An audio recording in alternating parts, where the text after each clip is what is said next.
Muy buenas tardes, bienvenidos al Ateneo 561. Mi nombre es Joya Núñez y voy a presentar Wearables en Pediatría.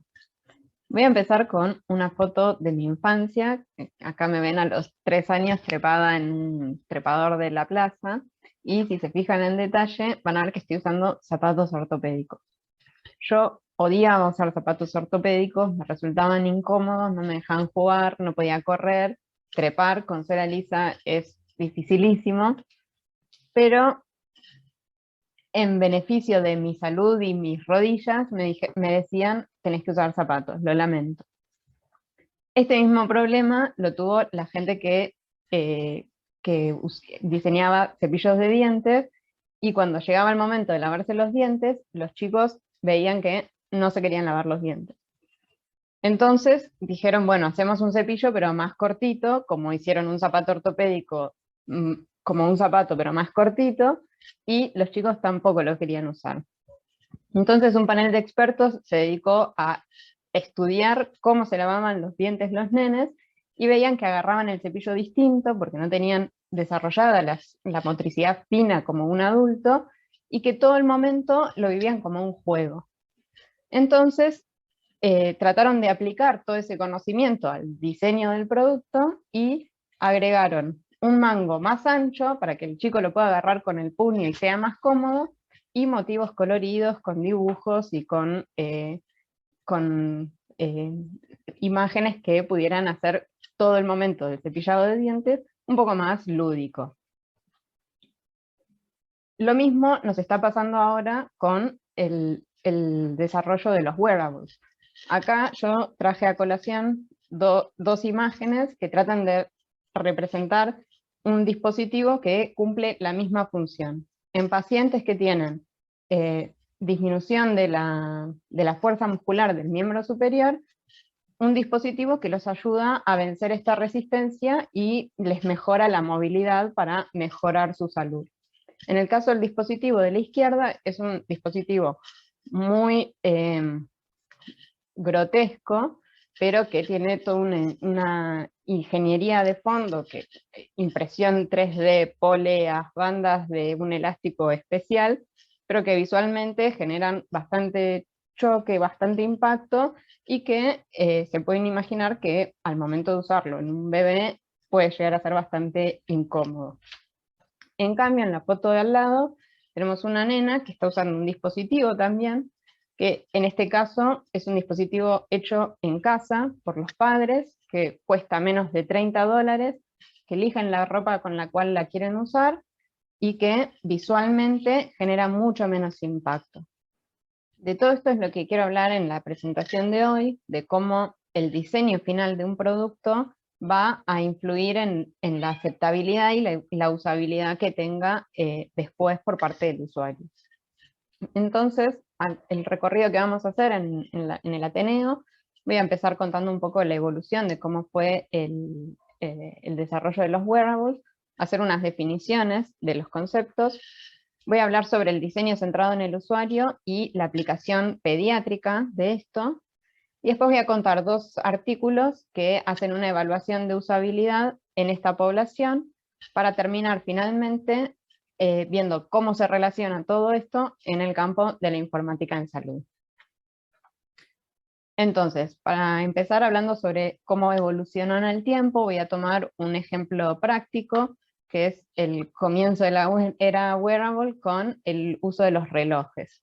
En esta foto podemos ver que hay un reloj de bolsillo que es un poco grande, que hay que portarlo por fuera del cuerpo, o a lo sumo prenderlo a la ropa. Entonces esto marcó como distintas etapas de evolución a lo largo del tiempo, que no necesariamente son excluyentes ni consecuentes, sino que se solapan un poco, pero que hablan cómo se va readaptando el objeto a medida que se va adquiriendo más conocimiento tecnológico, así como de las necesidades del usuario. Entonces, la primera etapa es la de la miniaturización mecánica, en que podemos agarrar el reloj de bolsillo y lo hacemos más chiquito, pero lo podemos usar en la muñeca súper portátil, súper portable, cómodo, y eventualmente el desarrollo tecnológico nos permitió digitalizarnos, y con esto incorporamos ciertas funciones extras que antes no teníamos, como por ejemplo la alarma, el cronómetro, la resistencia al agua, etc. De esta etapa pasamos a una miniaturización electrónica, que es lo mismo que con la mecánica, pero haciéndolo un poco más estético, más pequeño, más agradable al uso, liviano, etc. Y finalmente incorporamos la servicialización, que es la evolución desde un reloj digital a un reloj inteligente que con el uso de Internet está todo el tiempo intercambiando información, que tiene un montón de funcionalidades nuevas y que hacen mucho más que solamente decir la hora. Esto nos lleva a que los desafíos tecnológicos dieron lugar a nuevas necesidades humanas, pero a su vez estas necesidades también impulsan que se desarrolle nueva tecnología. Entonces, ¿qué son los wearables? Hay muchos conceptos, muchas definiciones, y en distintos estudios se encuentran distintos aspectos a resaltar de lo que es el wearable.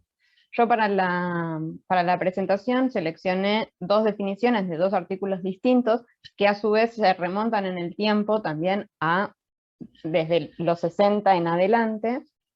y una dice que son estos objetos que interactúan con el usuario y se mueven con ellos, y que afectan sus habilidades, la demanda del esfuerzo que les lleva a hacer esas actividades, y también el entorno en el que se encuentran. Por otro lado, está esta definición de una computadora autónoma, completamente funcional y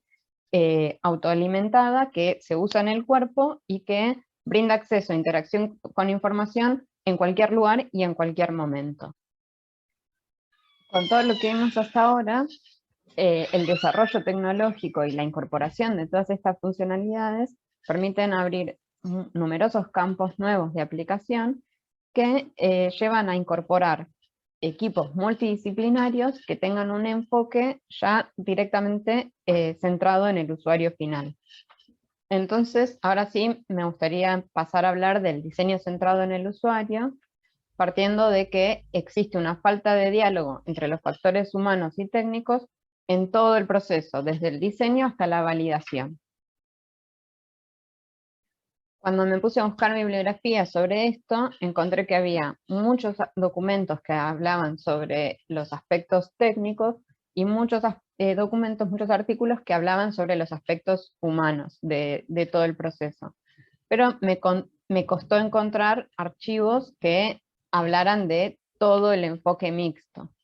Entonces, partiendo de esta base, me puse a investigar un poco más en profundidad con este enfoque, y encontré un artículo de los autores del laboratorio de la Universidad de Delaware,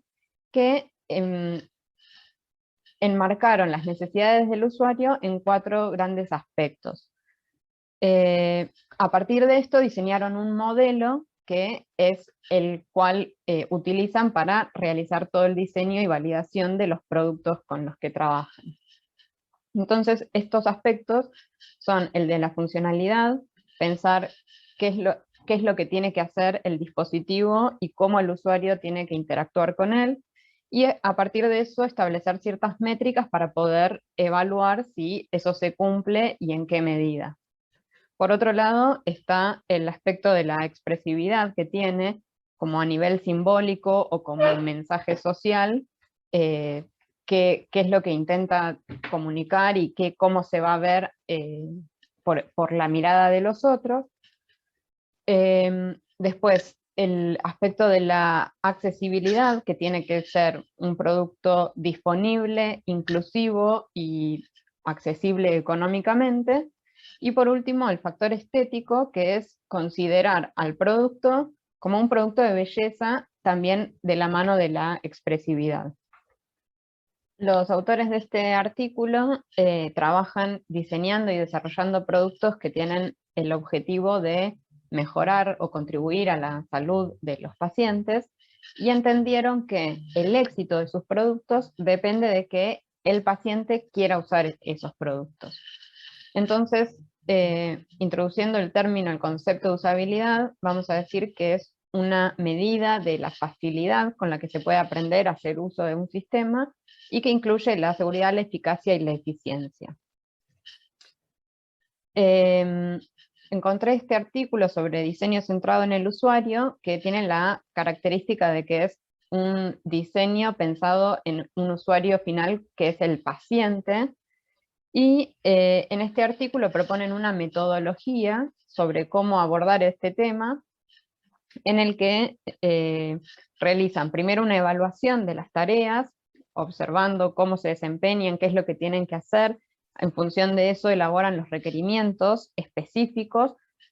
para poder cumplir con esas tareas, desarrollan algunos prototipos que incluye alternativas, no se quedan con uno solo, y a partir de eso testean y evalúan la usabilidad de lo que encontraron. De esta manera, lo que lograron fue mejorar la calidad del producto final, que tiene más aceptabilidad y después más utilidad, y que además disminuye el costo y el tiempo de desarrollo, porque los problemas son detectados con anticipación y entonces se resuelven en menos tiempo.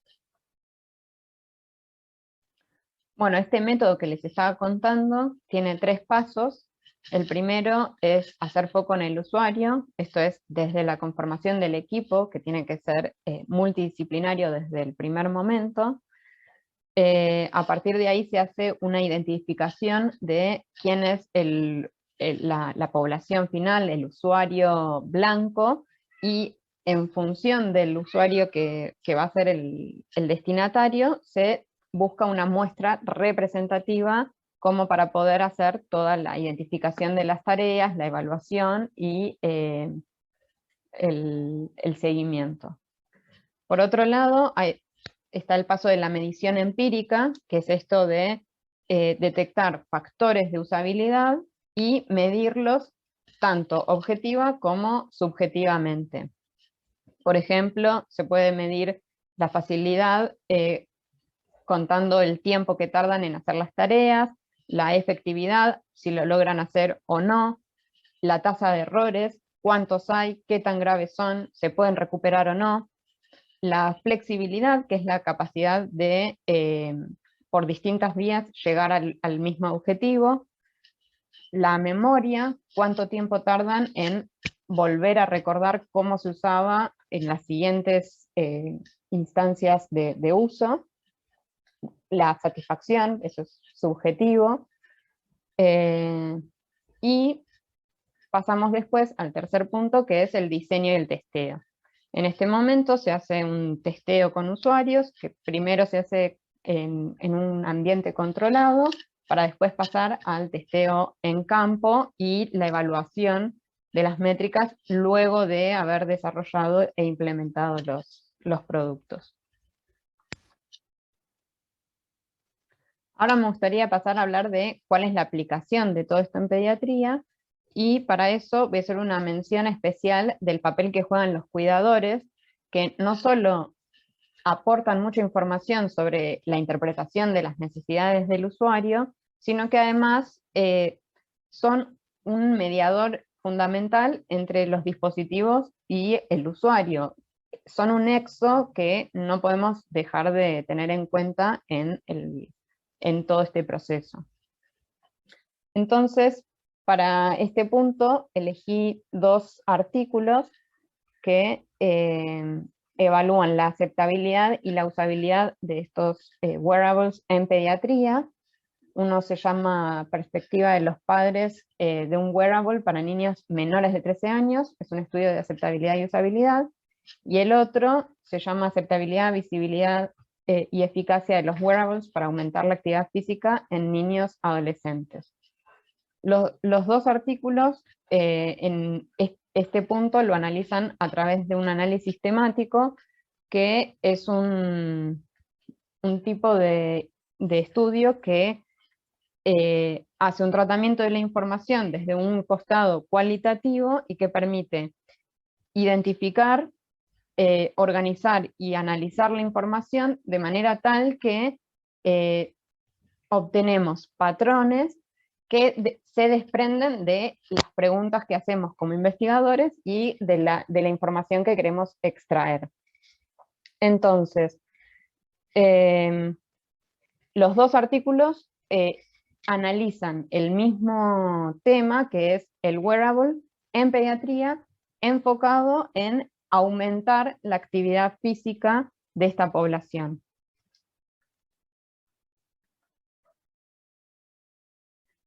Bueno, entonces el primer artículo es la de perspectivas de los padres de un wearable para pacientes menores de 13 años. El objetivo que tenían en este caso era determinar las perspectivas de los padres sobre la aceptabilidad y usabilidad de los wearables diseñados para monitorear los niveles de actividad física de los niños. En este artículo lo que hicieron fue seleccionaron una muestra de 36 niños que tenían entre 7 y 12 años, les dieron este dispositivo que está acá en la derecha como monitor de actividad física, lo tenían que usar durante 4 semanas y los padres contestaban una encuesta online semanal y cuando terminó todo este periodo hicieron entrevistas finales un poco más largas y dirigidas como para hablar libremente. Al final de toda esta evaluación pudieron detectar 6 perfiles de temáticos que los dividieron como los aspectos positivos, en los que incluyeron el diseño y la facilidad de uso, algunos aspectos negativos, que también incluyeron el diseño, la usabilidad, el mantenimiento, las limitaciones y el mal funcionamiento. Después, los aspectos del uso de la información, que los usuarios la usaban para tomar autoconciencia de cuáles eran sus niveles de actividad física y también como motivación de, uy, si hice mucho más actividad física, me motiva a seguir haciendo. Por otro lado, el tema de la percepción de los padres, ellos percibían que los niños disfrutaban de hacer actividad, estaban entusiasmados y desarrollaban independencia y autonomía al estar pendientes de recordar el mantenimiento de los dispositivos, tener que cargarlos, tener que descargar después la información en la aplicación. Con respecto a la retroalimentación, que es la información que brinda el dispositivo de vuelta, detectaron que había ausencia de respuesta en tiempo real, que las distintas poblaciones lo usaban distinto la información que querían ver de la aplicación, y muchas veces les costaba visualizar o interpretar lo que estaban recibiendo. Y por último, dejaron como algunas consideraciones a futuro, como para tener en cuenta sobre el dispositivo, sobre la aplicación, y mencionaron que les gustaría agregar una función de competitividad para poder comparar entre ellos mismos y entre sus pares cuánto habían hecho en un determinado tiempo o para ponerse metas y objetivos a cumplir. De todo este artículo, finalmente los padres dijeron que la aplicación era fácil de usar, pero que a veces no podían entender bien la información y tenían dificultades con la interpretación de los resultados. A los niños les generaba muchísima frustración que no tenía pantalla el dispositivo y que no podían ver la información si no era en la aplicación, que siempre la estaban usando los padres porque es con un dispositivo tipo celular o tablet, y que en muchos casos el diseño les resultó una barrera porque no se podía mojar, les resultaba medio incómodo y medio grotesco, entonces cuando querían hacer deportes como de contacto más intensos, se lo tenían que sacar, y eso hacía que al final del estudio solamente el 50% de los niños lo pudieron usar diariamente. Pero, como comentario final, los autores destacan estas funcionalidades que quieren incorporar como para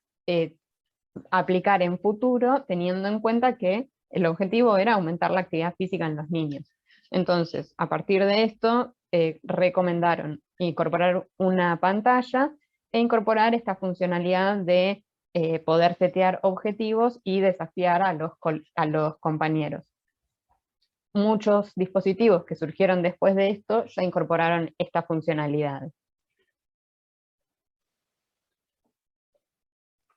El siguiente artículo es el de aceptabilidad, viabilidad y eficacia de los wearables para aumentar la actividad física en los niños y adolescentes. En este caso, los autores hicieron 4 preguntas de investigación, que es qué tan aceptables son, qué tan factibles, qué tan efectivos y cuáles son los mecanismos de acción que subyacen a su uso. Entonces, cuando hicieron el análisis temático, en este caso, este artículo es una revisión sistemática, entonces seleccionaron 15 artículos, de los cuales 11 contenían citas de los padres de cosas que habían dicho, y lo que hicieron fue realizar un análisis temático de todo esto que habían recopilado en 4 grandes perfiles, que son justamente los factores que afectan al uso, cuál es la actitud afectiva, la eficacia percibida y los mecanismos de acción, como para contestar a sus preguntas de investigación. De los factores que afectan al uso, encontraron el diseño y las dificultades técnicas. Estos factores podían afectar ya sea de manera positiva como de manera negativa. Con respecto a la actitud afectiva que tenían los usuarios con sus dispositivos, encontraron que había disfrute, el efecto novedad, la decepción por algunas restricciones que no podían realizar, por ejemplo, esto de que dependían de los padres para descargar la información. Y con respecto a la eficacia percibida, encontraron que había un aumento percibido de la actividad, pero que no afectaba a la cantidad de actividad que terminaban realizando posteriormente. En cuanto a los mecanismos de acción, también encontraron el tema de la retroalimentación y los objetivos como algo muy importante para destacar, que la falta de competitividad desde el dispositivo como para estimular entre los pares, y la falta también de recompensas e incentivos para perpetuar el uso. Al final, los comentarios que pudieron detectar fue que después de estas 4 semanas en las cuales usaban el dispositivo, disminuían la cantidad de problemas, y esto lo podían explicar tanto por ya haber aprendido cómo se resolvían, pero también porque había deserción de uso en el tiempo. Entonces, esta disminución de los problemas que iban encontrando en el tiempo no tenía una causa identificada muy clara. Con respecto al uso en sí, encontraron que había mucha frustración por parte de los niños con el tipo de agarre que tenía, que les ajustaba la muñeca, les generaba sudor y molestia al uso prolongado, no lo querían usar para dormir, y les molestaba mucho el mantenimiento que tenían que hacer y la cuestión estética. Entonces, eso hacía que disminuyera el uso. Y también lo que encontraron fue que a nivel competencia les estimulaba mucho la cuestión de los desafíos entre los pares y también el uso de la aplicación como red social. Bueno, y volviendo a los principios del diseño centrado en el usuario que comenté con anterioridad, habíamos dicho que el tercero era la evaluación empírica de los resultados. Y acá en este caso tuvimos 2 artículos que hicieron justamente eso y que analizaron el componente subjetivo y el componente objetivo. Yo me concentré más que nada en el componente subjetivo, pero los 2 artículos tenían un enfoque mixto y hicieron la investigación cuantitativa también. También como comentario de los artículos, los 2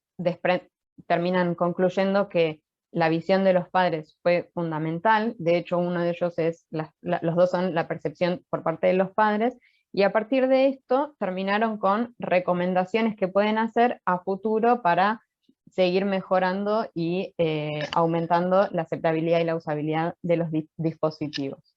Lo que me resulta interesante de este tipo de metodología es que permite identificar puntos de conflicto y puntos de mejora a partir de la detección de patrones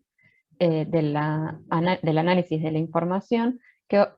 por supuesto están supeditados al enfoque que tenemos como investigadores. Entonces, en este caso que tuvimos dos artículos que utilizan la misma metodología para abordar el mismo tema, que es el uso de wearables en la población pediátrica para aumentar la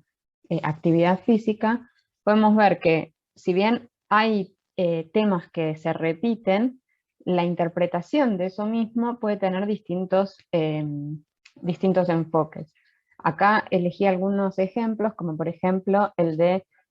la retroalimentación, que en uno de los estudios se valora como una categoría en sí misma, mientras que en la otra se interpreta como un mecanismo de acción que puede afectar la usabilidad. Lo mismo pasa con la competitividad, que en uno de los artículos esto se propone como un punto de mejora, mientras que en el otro también se interpreta como un mecanismo de acción. En el caso del disfrute, los dos artículos interpretaron esto como una percepción de los pacientes hacia el uso del dispositivo. Acá hubo coincidencia. En cambio, en el caso de los sentimientos, uno de los artículos decidió abordarlo como una categoría global, mientras que la otra lo divide entre los aspectos positivos y los negativos, y de ahí se sacan distintas conclusiones. En el caso del diseño, pasa un poco lo mismo. El diseño en sí mismo tiene sus aspectos positivos y sus aspectos negativos, pero en el otro artículo se considera globalmente todo el diseño como un factor que puede modificar el uso de los pacientes. Y ya para ir finalizando, me gustaría cerrar con cómo veo que sea importante desde la informática en salud tener en cuenta el diseño centrado en el usuario. Y personalmente lo que puedo decir es que